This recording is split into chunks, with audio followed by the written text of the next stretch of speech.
Vous écoutez Marie Coste dans Envie d'entreprendre sur RTVFM.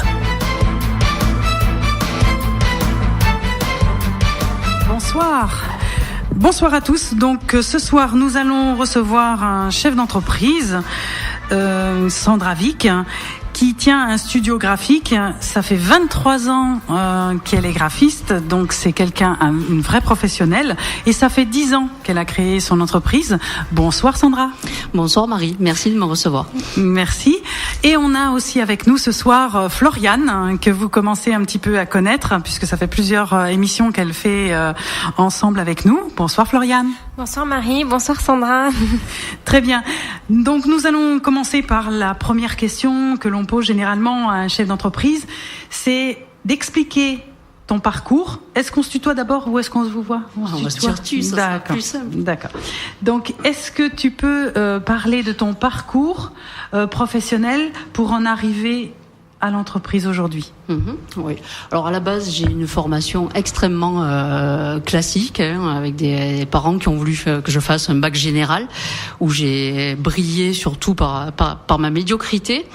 Donc du coup, ça me plaisait pas, donc je travaillais pas, et je suis partie en apprentissage dans l'entreprise familiale, puisque mon grand-père était graveur sur pierre, mon père était plumiste et était passé par l'apprentissage et m'ont transmis le virus. Donc c'est un métier au début qui est extrêmement contraignant parce qu'il y a beaucoup de règles, donc j'y allais aussi un petit peu à reculons malgré tout, parce que tant qu'on maîtrise pas les outils, le plaisir est pas vraiment là. Je pense que c'est toujours vrai aujourd'hui, quelles que soient les formations, même si on a intégré l'informatique.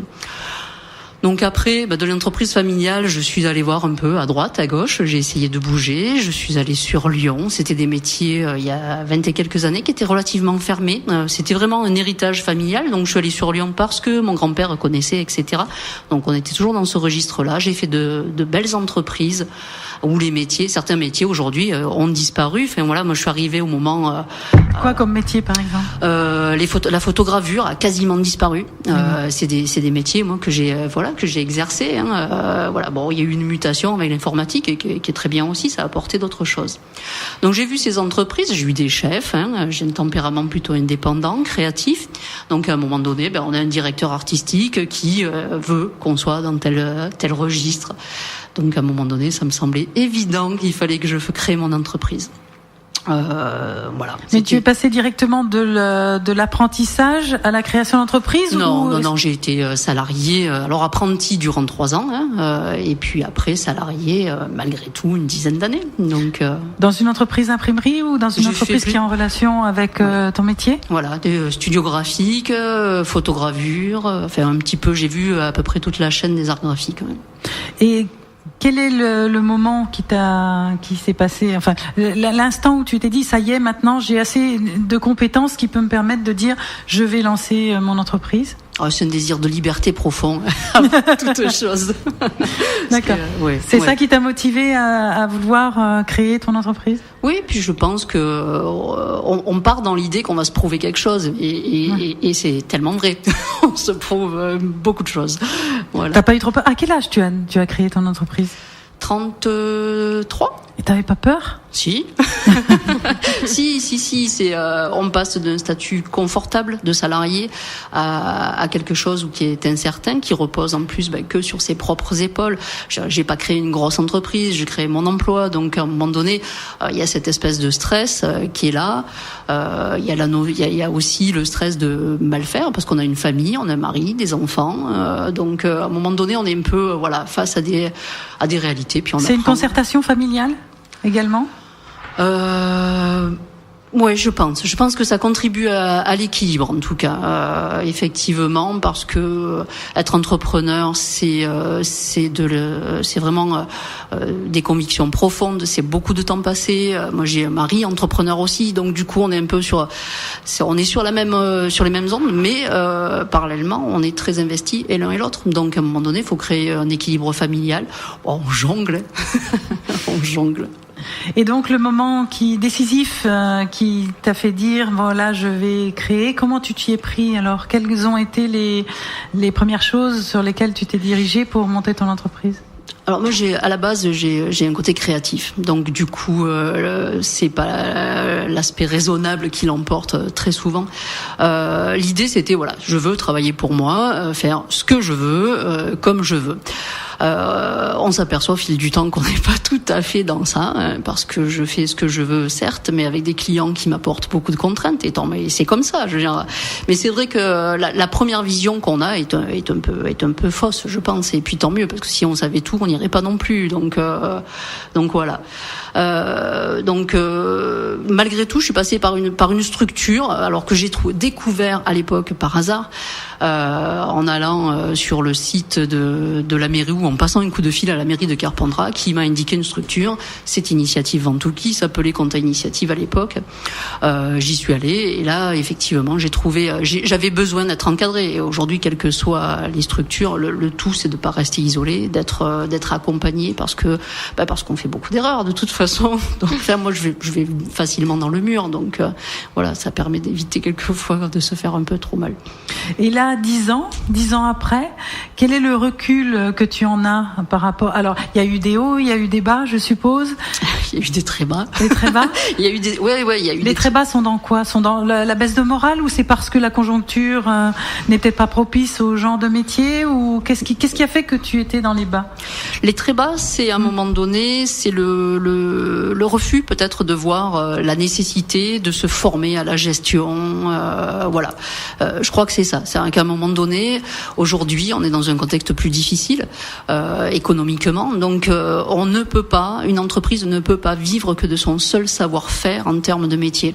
La conviction, c'est celle-là. En 10 ans, et je pense que c'est de plus en plus vrai. C'est qu'aujourd'hui, il faut savoir non seulement faire bien son métier, ça c'est indispensable, mais il faut aussi endosser quelques casquettes. C'est la gestion, c'est la commercialisation et le métier. Donc ça, c'est les 3 pans de l'entreprise. Et si il manque un pan à l'entreprise, forcément, ça peut être hyper dangereux. Moi, j'ai frôlé la catastrophe. Je le dis aujourd'hui avec beaucoup plus de recul, le sourire, parce que je l'ai frôlé et que c'est tout. Je l'ai frôlé. Mais c'est du coup, ça a ancré le fait que je me forme tout le temps. Je me forme professionnellement une fois par an sur mon métier, et que je suis en formation le plus souvent possible, au moins 2 fois par an, sur des choses annexes, la gestion, les compétences, ce qu'il faut savoir, parce qu'on est censé savoir plein de choses, et que c'est compliqué. Alors ton métier, c'est quoi ? Tu ne l'as pas dit encore, même si j'ai cité graphiste, mais c'est quoi ton métier ? Alors graphiste, c'est faire de la com, c'est ça, c'est interpréter. Alors que le métier que je faisais il y a 10 ans, quand j'ai commencé, c'était vraiment du graphisme pur. J'interprétais graphiquement les idées de mes clients. Je me suis aperçue au fil du temps que ça ne suffisait pas, donc je me forme en marketing le plus possible, parce que à un moment donné on s'aperçoit que quand la com elle fonctionne pas, c'est parce que la cible qu'on a voulu toucher n'est pas la bonne. Très très très souvent c'est ça. Donc aujourd'hui mon métier c'est chef d'entreprise. Je suis toujours graphiste parce que je prends un plaisir énorme à travailler et à interpréter les choses, et mettre en forme les idées. Maintenant j'ai quelqu'un qui m'accompagne, donc C'est-à-dire quelqu'un qui t'accompagne ? J'ai un salarié qui est avec moi, et puis l'idée aujourd'hui c'est de développer l'entreprise. De toute façon c'est vraiment ça. J'ai des enfants qui ont grandi, j'ai plus de temps. Plus d'assurance, 10 ans, je pense que ça apporte à un moment donné un peu de sérénité, de se dire qu'on a quand même passé certains caps. Et puis donc aujourd'hui, tu as gagné en sérénité. Oui. Et le salarié, donc lui, il fait les commandes. Est-ce que tu fais le commercial ? Oui. Oui. Le commercial, la gestion. Oui, je refusais catégoriquement au moment de le faire. Je me faisais un peu l'autruche. Et aujourd'hui, oui, c'est moi qui endosse le commercial. C'est ma façon de travailler. De toute façon, est représentée par mon travail. Donc à un moment donné, c'est moi qui dois endosser le commercial. Je pense qu'il n'y a pas 36 solutions, et je le fais avec beaucoup de plaisir. Justement, je vais laisser la parole à Floriane, puisqu'on va passer sur le côté salarié. Mais avant ça, je voulais vous dire justement que si vous souhaitez voir le travail de Sandra, vous pouvez la joindre au 04 90 61 89 23, ou alors lui écrire sur sa boîte mail studio au singulier @sandra-du6 vich.fr, ou aller sur son site, donc www.sandravic.fr. Je te laisse la parole, Floriane, si tu souhaites lui poser des questions par rapport au recrutement et tout le côté sûr. Salarié. Oui, alors justement, votre salarié, ça fait combien de temps qu'il travaille avec vous ? Alors le parcours de Sophie, Sophie cherchait à changer, à avoir d'autres métiers. Donc du coup, elle est venue faire un stage assez long chez moi durant 2 mois et demi. Ce qui a permis qu'on fasse connaissance. Elle a un métier par ailleurs, elle était en temps partiel. Du coup, de là, elle a pris un statut d'auto-entrepreneur. On a continué à travailler ensemble jusqu'au moment où il était pour moi impensable de la laisser dans un statut, ce statut-là, et elle est passée salariée. Et donc, ça nous a laissé le temps de nous rencontrer. Moi, je suis, si la prochaine embauche, puisque je pense quand même à une prochaine embauche, je pense qu'elle passera par l'alternance, parce que c'est vraiment des façons qui en tout cas correspondent bien à mon entreprise, une TPE. Je pense qu'on a le temps de se découvrir aussi bien du côté du salarié que de l'employeur. C'est important. Tout à fait. Et quels critères vous avez recherchés quand vous avez embauché votre employé, et quels sont les critères que vous rechercheriez à nouveau aujourd'hui ? Je crois que c'est l'envie. La première chose pour moi, c'est l'envie. L'envie d'être dans ce métier. Moi, je suis vraiment passionnée par ce que je fais, donc j'attends probablement de ceux qui m'entourent qu'ils le soient aussi. C'est une évidence. Mais oui, c'est l'envie de faire. Si évidemment, il faut qu'il y ait un minimum de savoir. Ça, c'est une évidence. Mais dès le moment où on a envie, on est capable de progresser, on est capable de s'adapter, on est capable d'évoluer. Et dans une petite boîte, c'est grosso modo tout ce dont on a besoin. On a besoin de polyvalence, il faut que la personne puisse répondre au téléphone. Donc, on ne peut pas se cantonner à une seule tâche et être bien dans son environnement. Je pense que c'est essentiel. Donc, avoir la pêche et envie d'avancer. Donc, c'est ce qui t'a fait embaucher Sophie ? Oui. Alors, d'autant plus que le profil de Sophie est plus âgée que moi. J'avais besoin de quelque part de me rassurer, d'avoir quelqu'un de confiance qui soit avec moi, où je puisse partir sans aucun souci, et ça c'est très très important. Donc et Sophie avait envie, donc c'est clair. Elle apprend toujours aujourd'hui, mais moi j'apprends toujours dans mon métier. Donc dans la mesure où on est sur quelque chose d'évolutif, il faut pouvoir avancer. Et quelle formation et quelle expérience il faudrait pour travailler dans votre domaine et avec vous ? Avec moi, peut-être de la patience aussi. Mais en termes d'expérience, moi, je suis pas attachée à des parcours particuliers. Je crois que les parcours, ils peuvent être divers et variés. Je prends des stagiaires régulièrement parce que c'est la transmission de savoir, ça fait partie de mon métier. C'est comme ça que j'ai appris. Et ça me semble quand même évident de le faire aussi. Donc après, ça peut être des CAP. Moi, j'ai eu des jeunes en CAP qui sont venus à moi, du bac pro, etc. Moi, j'aime bien vraiment la notion métier parce qu'on apprend des choses et que ça c'est on arrive avec des jeunes normalement qui ont un savoir. Maintenant, j'ai eu quelqu'un l'an dernier en stage durant un peu plus de 3 mois, il me semble, 3-4 mois, qui était pas sur une filière technique, qui avait envie. Donc du coup, il a appris, et ça c'était super sympa parce que du coup, il apporte une autre vision, et c'est dans cette richesse-là d'échange qu'on évolue, et en tout cas, moi j'évolue. J'ai pas la science infuse, j'apprends de gens qui sont plus âgés, j'apprends de gens qui sont beaucoup plus jeunes que moi. Ça me pose aucun souci. D'accord. Et les stagiaires, comment vous les intégrez dans votre entreprise ? Est-ce que vous avez beaucoup de temps à leur consacrer ? Est-ce que c'est pas trop difficile avec votre emploi du temps ? Alors, je prends des stagiaires que lorsque je sais que je pourrais m'en occuper correctement. Donc ça m'amène des fois effectivement à refuser. Mais moi, qu'il soit là pour observer, ça n'a pas d'intérêt. Faut que le stage il soit positif pour tout le monde. C'est-à-dire qu'à un moment donné, ça peut être un stage, se dire j'étais parti dans telle optique, finalement ce métier pas tant que ça quoi. Ça demande telle qualité ou des choses que j'ai pas envie de faire. Donc ça permet aux stagiaires d'observer, de vraiment être intégrés. Donc moi il me faut du temps. c'est indispensable. Je consacre, oui, c'est un véritable investissement. À un moment donné, moi je me dis que quelqu'un qui va passer chez moi pour une durée d'1 mois, ça peut être quelqu'un d'un potentiel derrière. Alors comment on peut travailler, j'en sais rien, à voir. Hein, mais l'idée c'est ça, c'est de transmettre l'amour du métier et puis des valeurs quoi, aussi. Parce que dans la communication, on transmet une façon de penser. Donc moi, j'aime bien que mes valeurs soient celles qu'on retrouve dans ce qui sort du studio. Hein. C'est important. D'accord. Et vous avez mis des moyens en place pour les former et former votre collaboratrice aussi, ou c'est au cas par cas, selon l'expérience et l'envie des personnes? C'est au cas par cas. Alors avec un salarié, je trouve très très important d'avoir une vision dans le temps sur la formation. Donc on essaie, là on est en plein dedans, de faire, de se projeter sur la façon dont elle va pouvoir apprendre encore, etc. Donc et comment on va le faire. Dans une petite structure, on court tout le temps après le temps, et ça c'est la difficulté.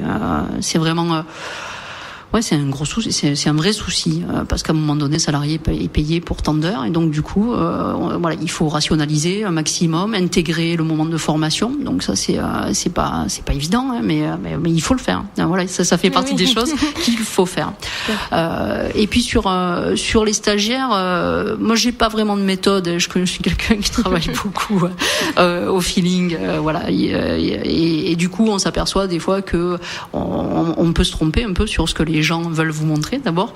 Moi j'ai vu arriver des jeunes qui semblaient très sûrs d'eux et qui en fait l'étaient pas du tout. Donc là il faut aller appuyer là où ça fait un peu mal. C'est vrai que pourquoi on n'est pas sûr à un moment donné? Est-ce que c'est parce que techniquement on n'est pas suffisamment fort, ou on a le sentiment, hein, parce que après c'est souvent bloqué au niveau de la tête. Mais voilà, il faut trouver pourquoi. Donc du coup moi c'est vrai que en général je fais attention aux gens, à la façon dont ils se comportent, pour essayer de comprendre et puis d'avancer ensemble, quoi. Très bien. Alors revenons à l'entreprise. Oui. Si tu avais des conseils à donner à un jeune qui souhaite monter son entreprise, qu'est-ce que tu donnerais comme conseil en premier pour qu'il démarre bien, hormis le fait d'aller s'appuyer sur une structure, que ce soit sur des consulaires ou c'est des organismes qui sont sur le territoire, quel conseil donnerais-tu à un jeune? D'abord, il faut oser. Avant toute chose, il faut oser et il faut un petit peu se blinder. C'est vrai qu'à un moment donné, on va rencontrer 2, 3, 4 banquiers parce qu'on a quand même des besoins financiers, et on va rencontrer des noms. Et ça, il faut se préparer à ça. Il faut oser, il faut être curieux, il faut regarder ce qui se passe dans notre monde aujourd'hui, et je pense ne pas se cantonner à un seul mode de pensée. J'ai rien contre les banquiers parce que j'en ai un avec qui je m'entends bien. Justement, je voulais en venir, les relations avec la banque, comment tu la conçois et comment tu la vis toi dans ton entreprise? Aujourd'hui ça va mieux. Dans ma période d'autruche, ça n'a pas toujours été top. Ça n'a pas toujours été top parce qu'il y a des choses que je voulais pas voir, donc du coup je les voyais pas. Donc tu as eu une discussion avec ton banquier? Oui, même des discussions plutôt pas sympathiques, hein. Devant le fait accompli. Voilà, moi j'ai fait toutes ces bêtises, j'en ai fait pas mal, hein. J'ai une grande expérience là-dessus. Donc voilà. Oui, mettre le banquier devant le fait accompli. Il y a ça qui va rentrer. Comment on fait? Alors on va laisser un petit temps de musique et on vous retrouve tout de suite. Vous écoutez Marie Coste dans Envie d'entreprendre sur RTVFM. Bonsoir, ravi de vous retrouver. Nous sommes ce soir avec Floriane et Sandra Vic, qui est une chef d'entreprise. Alors, son numéro de téléphone, si vous souhaitez justement faire votre logo, votre charte, votre design de marque, etc., eh bien, vous le téléphonez au 04 90 61 89 23, ou vous lui écrivez à studio au singulier @sandra-du6vic.fr, ou vous allez sur sa page Facebook. Donc la page Facebook, elle s'intitule Sandra Vic. Alors j'ai parlé tout à l'heure du site web. Elle est justement en reconstruction, donc n'y allez pas tout de suite parce que vous allez être déçus. Il y a rien, elle va rien montrer, donc vous allez dire non, ça vaut pas le coup. Si, ça vaut le coup d'aller la voir, et elle sera là à votre écoute pour tous vos besoins. Donc on revient sur ce qu'on disait tout à l'heure. Quels sont les conseils que tu donnerais justement à un jeune qui veut créer sa propre structure ? C'est ça. C'était donc le premier terme, c'était oser. Et puis la deuxième chose, c'est de pas se mentir. Ne pas se voiler la face sur les réalités. Il faut les affronter. Les réalités d'entreprise, souvent, elles sont d'ordre économique. On n'a pas assez de marché. D'un coup, pour X raisons, ça fonctionne pas. Moi, j'ai un souvenir très très précis là-dessus.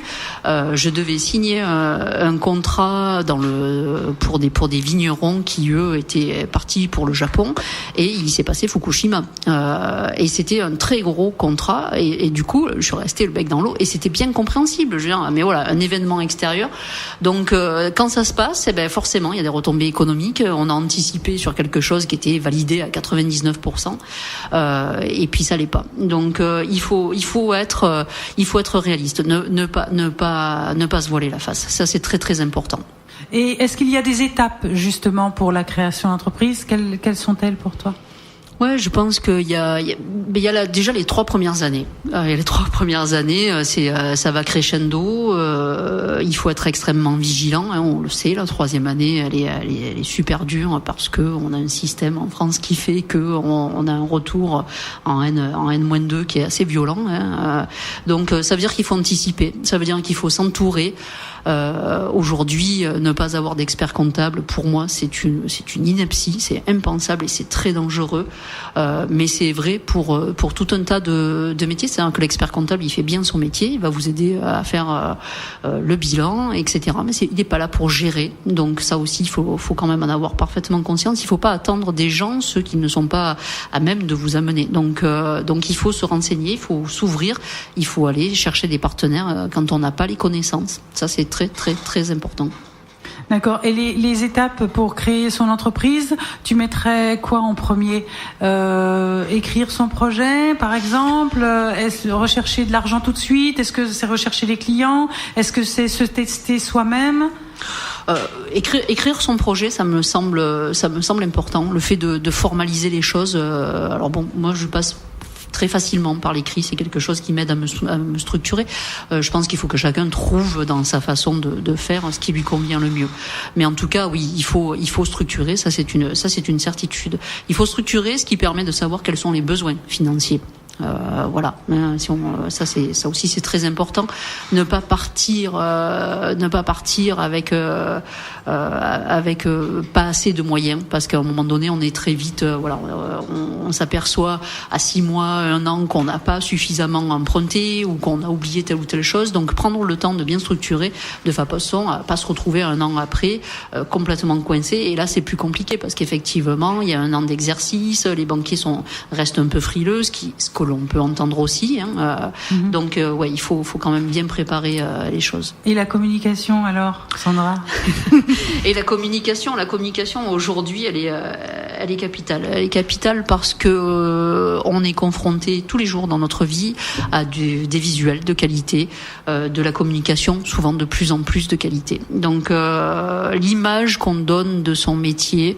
Alors je prêche forcément pour ma paroisse, c'est évident. Je peux pas avoir une objectivité totale, mais je suis convaincue que quelqu'un qui va être un super pro et qui a une carte de visite minable faite avec un logiciel que je ne citerai pas, c'est une catastrophe. C'est une catastrophe parce que un truc mal fait, ça donne pas une image professionnelle de faire les choses dans les règles de l'art. Et c'est très très vrai pour les artisans. C'est très vrai pour les artisans qui sont souvent des gens qui maîtrisent à merveille leur métier et qui négligent complètement ce côté-là et qui malheureusement donnent une mauvaise image dans un monde où l'image est capitale. C'est pas une opportunité, c'est une nécessité. Très bien. Oui, ça c'est important. Et justement, dans la vie d'un chef d'entreprise, quel est le plus exaltant et quel est le plus difficile dans la vie d'un chef d'entreprise, à ton avis ? C'est souvent la même chose en fait. C'est le défi. C'est se prouver qu'on est en capacité de. Et du coup, quand on patine un peu, ça fait mal aussi. Donc non, je pense que c'est le défi. On vit des grands moments de rencontres. Je pense que voilà, chacun aussi a sa personnalité, mais on va faire des rencontres fabuleuses. Durant ces 10 ans, j'ai plein de visages, plein de têtes, plein de noms qui me viennent à l'esprit, de gens de qui j'ai beaucoup appris. Je veux dire, que ce soit des clients, des fournisseurs, des partenaires, quels qu'ils soient, l'expert comptable, l'avocat. Donc les réseaux, c'est important. C'est capital. Oui, ouais, c'est plus qu'important. Moi, à la base, je suis pas quelqu'un de très commercial, donc du coup, ma façon de me vendre, entre guillemets, ça a été de passer aussi par les réseaux, c'est de prouver, avant de vouloir me vendre, ce que je trouvais assez vulgaire. Du coup, l'idée c'était de prouver ce que je savais faire, et ça on le fait au travers de réseaux, on le fait à travers ce qu'on démontre de soi-même, et puis voilà, on a forcément l'occasion à un moment donné de travailler, et ça commence petit, puis après ça prend de l'ampleur. Et puis on est très seul aussi quand même dans une entreprise. Donc à un moment donné, le réseau, ça permet de pas rester tout seul dans son coin. Alors quand tout va bien, tout va bien. Quand on commence à se poser des questions, du coup, si on reste tout seul, on va amplifier les problèmes, on va en faire quelque chose d'insurmontable, alors que c'est pas le cas. Donc les réseaux, ça permet de s'apercevoir que les chefs d'entreprise, quelle que soit la taille, ont les mêmes difficultés. Le coup de fil du banquier, le recrutement, le salarié, etc. Et échanger ses capitales. Très bien. Et est-ce que tu connais dans ton entreprise la plus-value ? Parce que dans chaque entreprise, parce qu'il y en a beaucoup des entreprises graphistes qui sont graphistes et qui, qu'est-ce qui va faire que toi tu vas accrocher plus le client qu'un autre graphiste ? Alors, moi j'ai la chance de par mon parcours d'avoir une formation très technique. Donc en fait j'ai un côté artistique que je revendique heureusement, mais avec une forte plus-value sur la mise en œuvre et justement la maîtrise des techniques, la chaîne des arts graphiques. On est sur une imbrication de différents métiers, donc du coup voilà, il faut c'est ça ma plus-value, c'est le savoir technique. Savoir technique. Très bien. On va réécouter un morceau de musique et puis on se retrouve tout de suite. Bonsoir, heureux de vous retrouver. On a ce soir Sandra Vic qui tient un studio graphique sur Carpentras. C'est sur Carpentras au fait ? Non, je crois pas. Lové au pied du Ventoux à Flassan, un joli petit village. Donc quand tu te lèves, tu vois le Mont Ventoux, ça t'inspire pour faire des dessins ? Je vois le Mont Ventoux, je vois les sangliers, je vois des écureuils, je suis au paradis. Ah, très bien. Donc le numéro de téléphone c'est 04 90 61 89 23 si vous désirez justement avoir des informations sur son travail, sur ce qu'elle peut vous offrir comme prestation. Le mail c'est studio@sandra-vicvich.fr et elle a une page Facebook. Donc on en revient sur les questions et justement quel est ton périmètre géographique de travail ? Est-ce que tu t'arrêtes à un territoire, à une région, à un département ou est-ce que Alors je m'arrête. Je travaille aujourd'hui plutôt en région. J'ai une spécificité, c'est de travailler dans le vin. Beaucoup. Donc étiquette, habillage de packaging, etc. C'est vraiment aujourd'hui c'est 70% de mon activité les vignerons. Donc je travaille sur différentes appellations. Je vais du Languedoc jusque dans le Rhône. Il y a des beaux produits et voilà. C'est donc est-ce que tu les goûtes ? Oui, j'ai un côté très épicurien, donc je pense qu'on travaille bien sur les produits quand on les apprécie, même si c'est pas une absolue nécessité, mais ça permet d'être dans un bel échange. Et pour moi, les vignerons je suis dans cet échange-là. Il y a une notion de savoir, de passation de savoir que j'ai retrouvé dans mon métier. Je pense que ça fait partie des valeurs que je partage, qu'on partage ensemble. Et je travaille plutôt avec des petits domaines ou des domaines de taille moyenne qui souvent travaillent à l'export. C'est quelque chose que je connais bien. Voilà, les codifications couleurs, etc., les réglementations, ça fait partie des savoirs. Tout à l'heure, on en parlait. Oui. Floriane, les savoirs, voilà, ça en fait partie. Et c'est valeurs partagées. Donc, je m'arrête. J'ai pas de limite géographique particulière. Et puis après, je travaille un petit peu vers la capitale quand même, avec en sous-traitance d'agence, etc. Voilà, à un moment donné, il faut voir du monde aussi. Et les particuliers, ils y ont droit? Pas du tout. Je ne travaille pas du tout avec les particuliers. Non pas qu'il n'y ait pas de demande, mais c'est plutôt la notion de budget à un moment donné est complexe. Donc voilà, les gens quand ils connaissent pas, ils sont quelquefois heurtés par les prix qu'on va afficher, etc.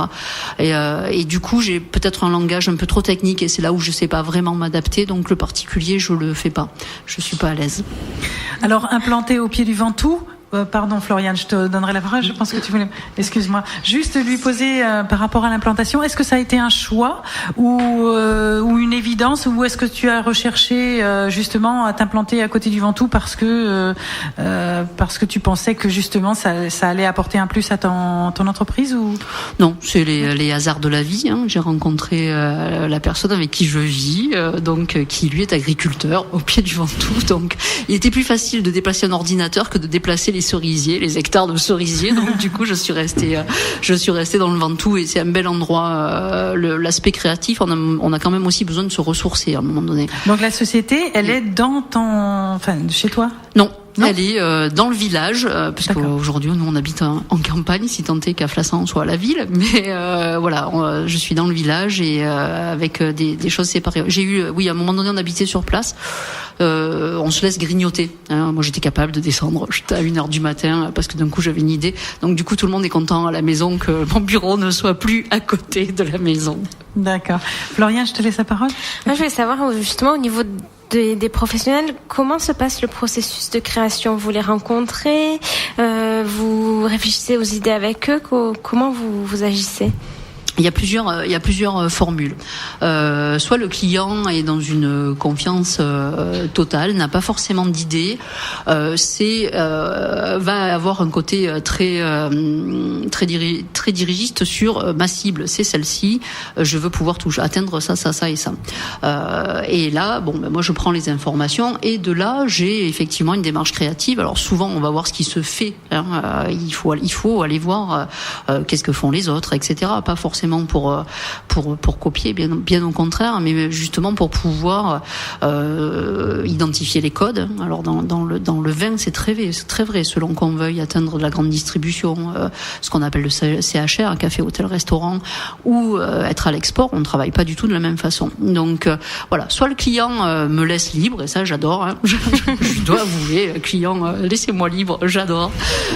Ou au contraire, il y a des choses à respecter, ou des gens qui s'investissent complètement dans leur communication et ce qui s'entend aussi puisque c'est leur produit, donc voilà, ils ont envie que ça leur ressemble, donc là c'est à moi de les guider pour que leurs envies correspondent à leur marché. C'est là où il y a l'évolution sur les 10 ans qui se sont passés, c'est qu'à un moment donné je n'entendais que leurs demandes et je voulais impérativement y répondre. Aujourd'hui je suis en capacité, je pense que c'est l'âge, de dire non à un client, de lui dire je pense que vous vous trompez et de lui montrer pourquoi.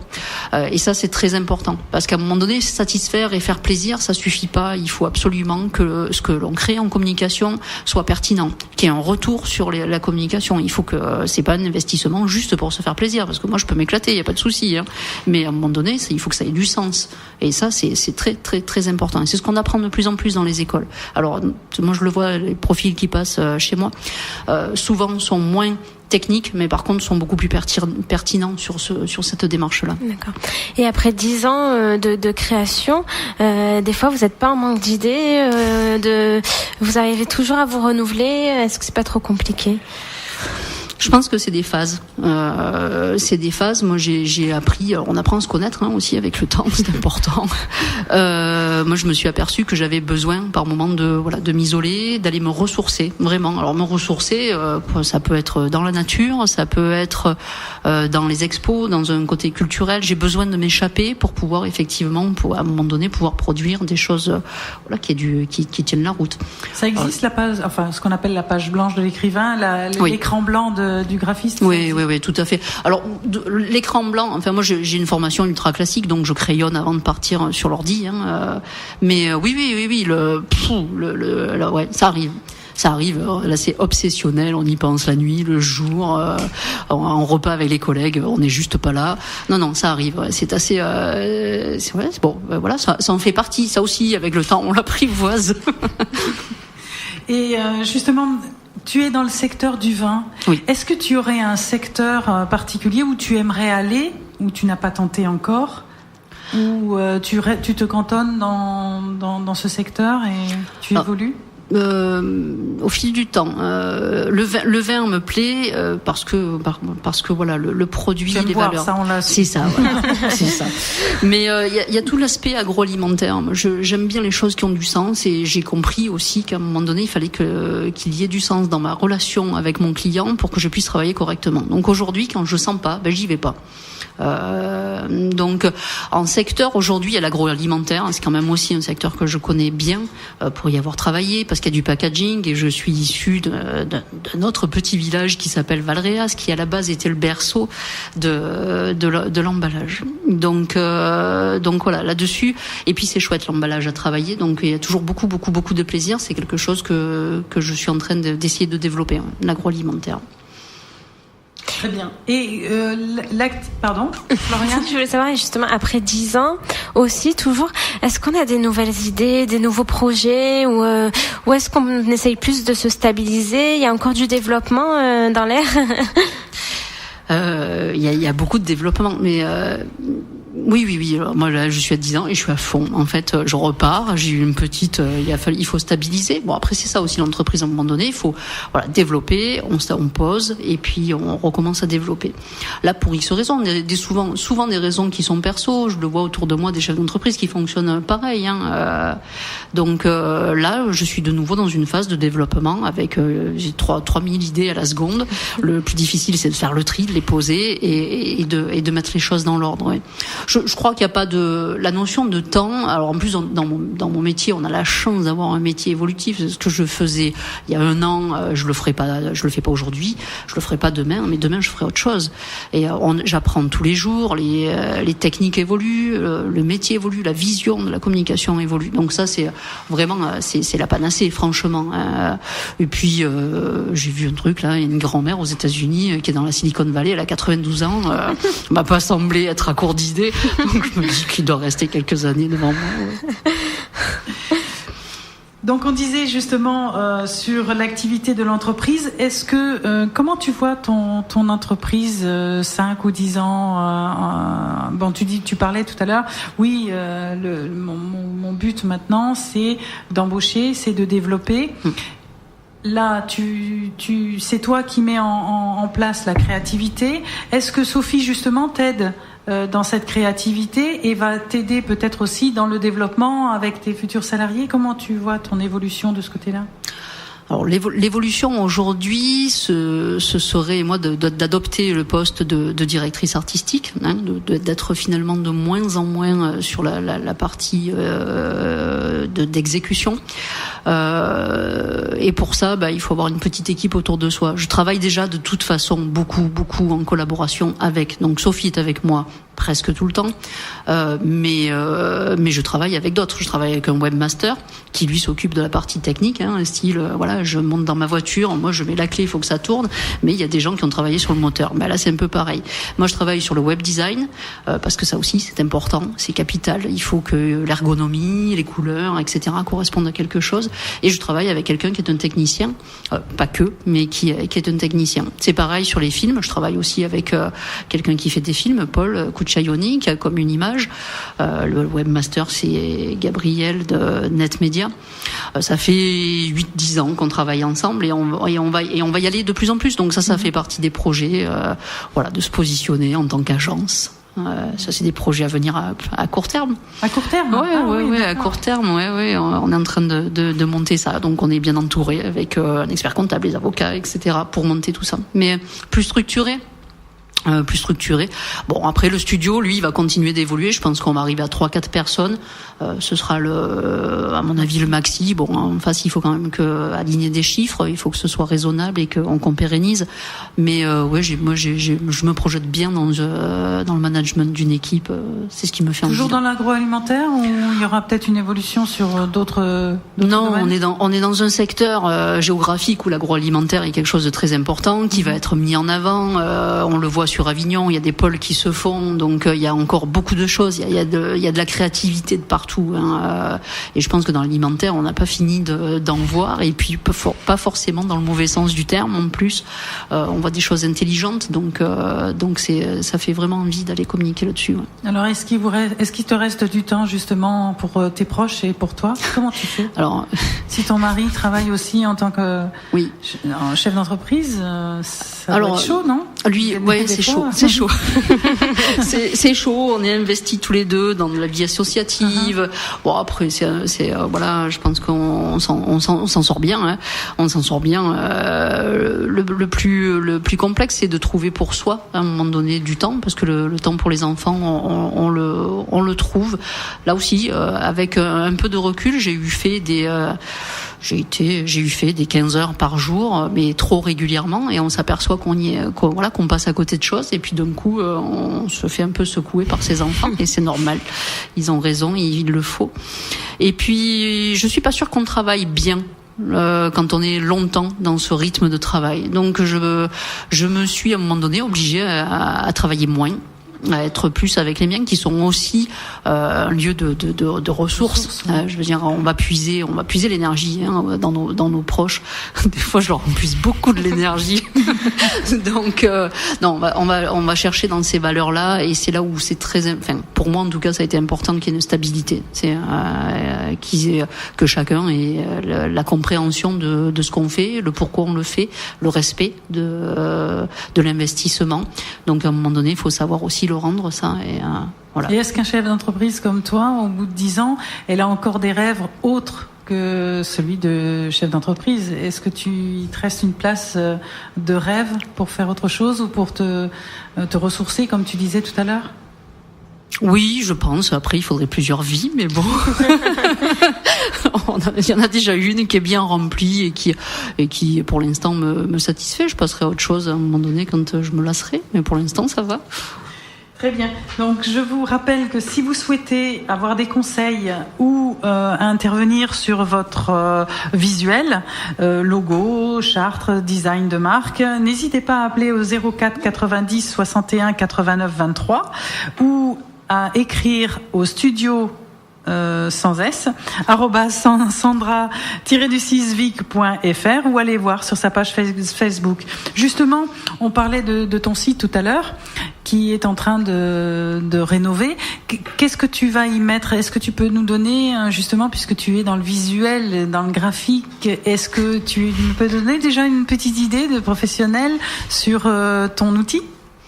Oui, alors aujourd'hui il y a des styles, donc l'idée c'est d'être dans ça, c'est d'être dans quelque chose d'assez percutant, de montrer. Alors comme j'ai un côté perfectionniste, du coup le style, le site a un peu attendu.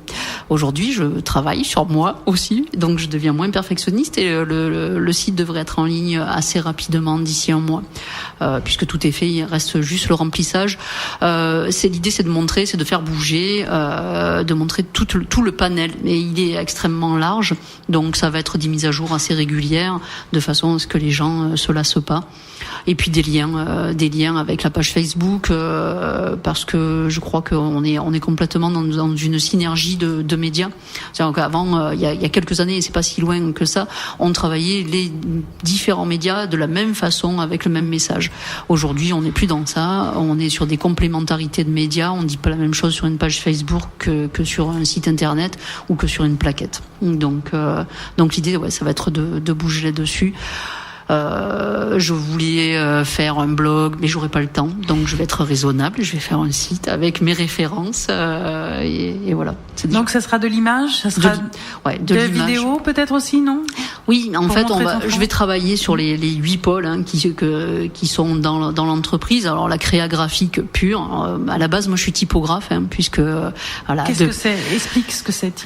Typographe, c'est le travail de la lettre. Donc on ne dit pas, en tout cas on ne lit pas la même chose selon qu'on écrive en tout petit, en très gros, avec une écriture ou avec une autre.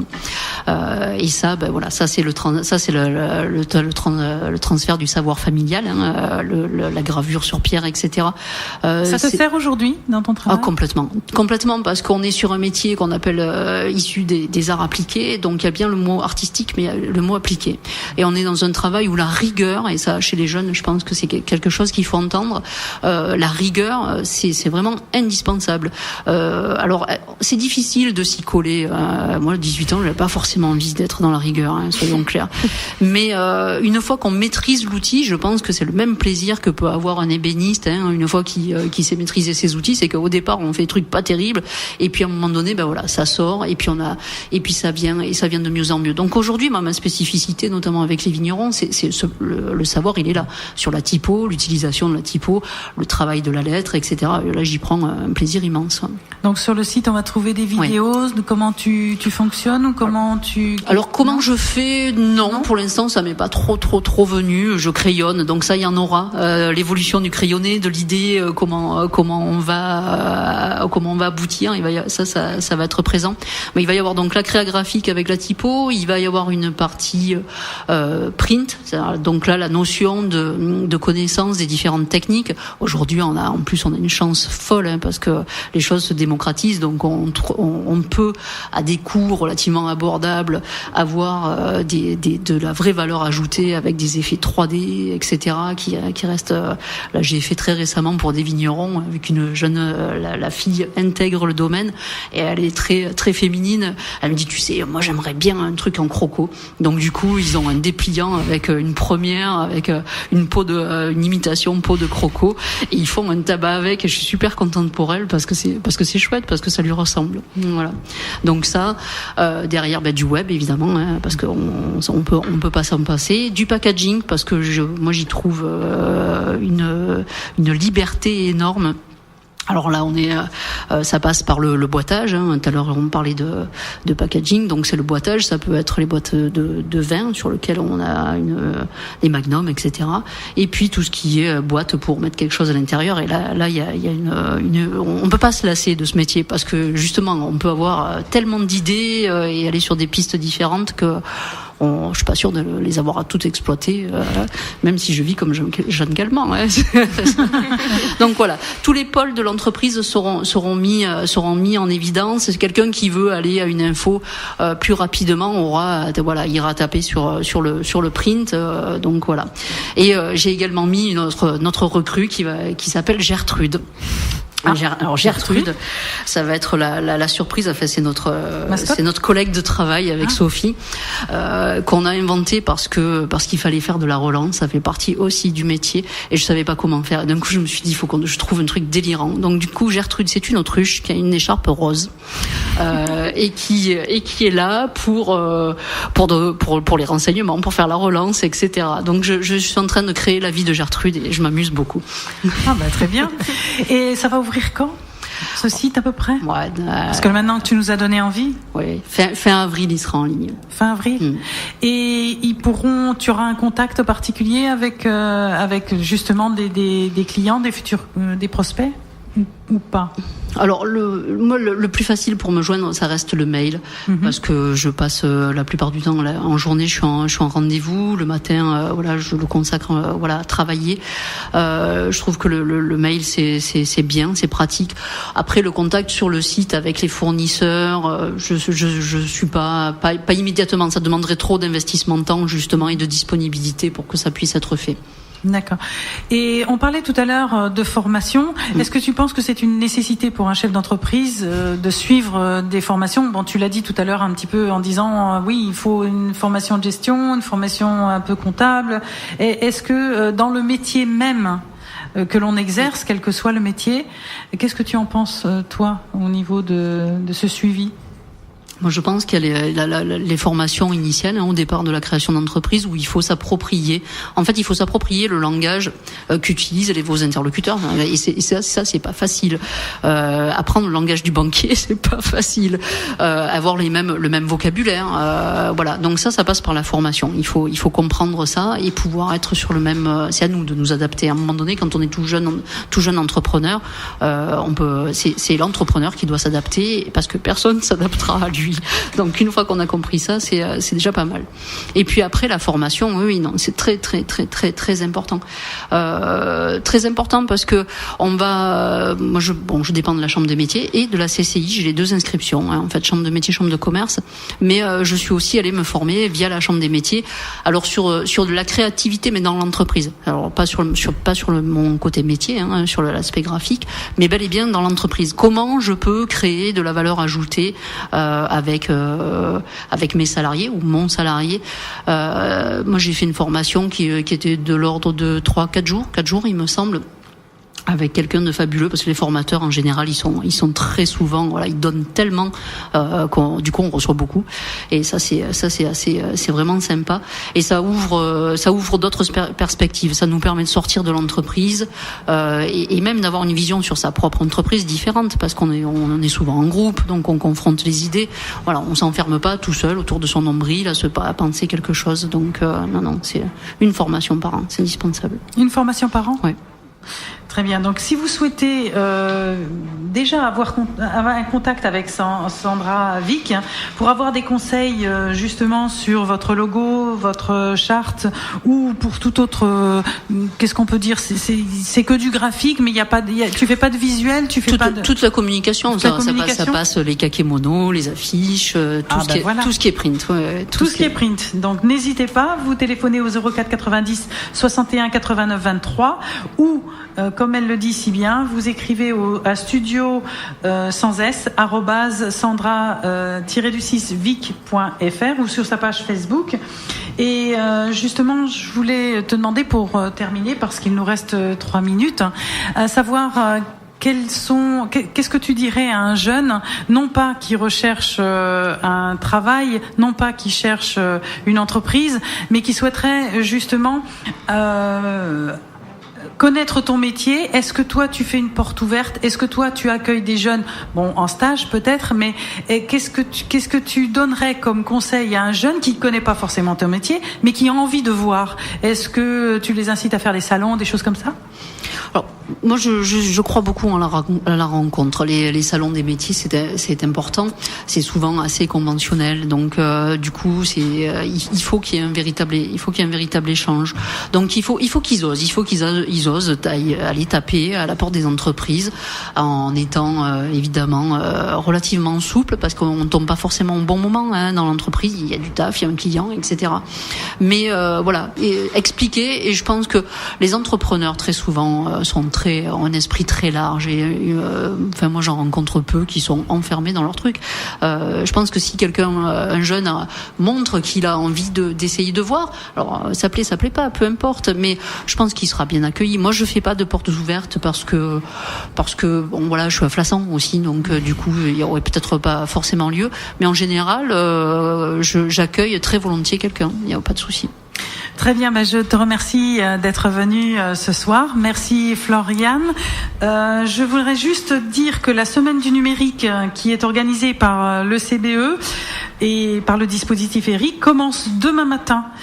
au logis des jeunes à 9h par un petit déjeuner qui vous sera offert bien sûr, et qui donc cet atelier sera mené par Semaweb, et donc cette semaine du numérique commence du 20 au 28 mars. Allez sur le site du CBE et vous verrez le calendrier. Merci à tous, à bientôt, et on se donne rendez-vous, Alain, le mois d'avril, je crois que c'est le 2 avril. Au 2 avril, à bientôt. Au revoir. Au revoir, Floriane. Au revoir. Au revoir. Au revoir.